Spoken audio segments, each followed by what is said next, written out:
With the next Financial Action Task Force (FATF) evaluation set for 2028, the governor of Bank of Uganda has urged the financial institutions to be more proactive.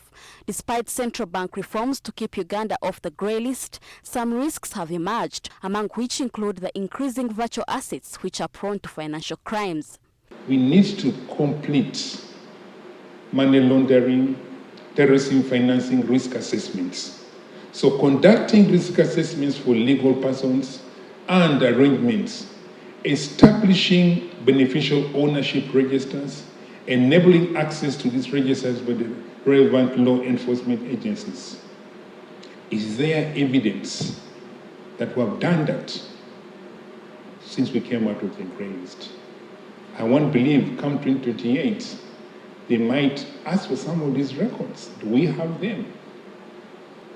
How do we ensure that all those who are supposed to report under this framework are doing their job?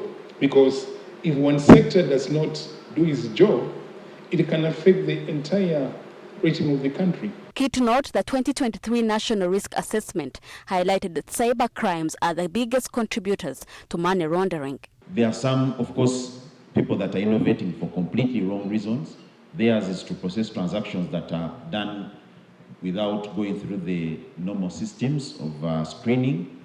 But I can assure you that we are also heavily spending money to ensure that we deal with that threat from a cyber perspective.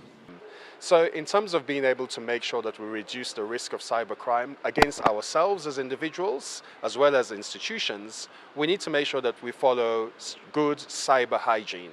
And by doing that, we need to make sure that we have passwords that are secure, passwords that are changed on a regular basis. We need to make sure that we educate our friends and family about the challenges associated with cybercrime.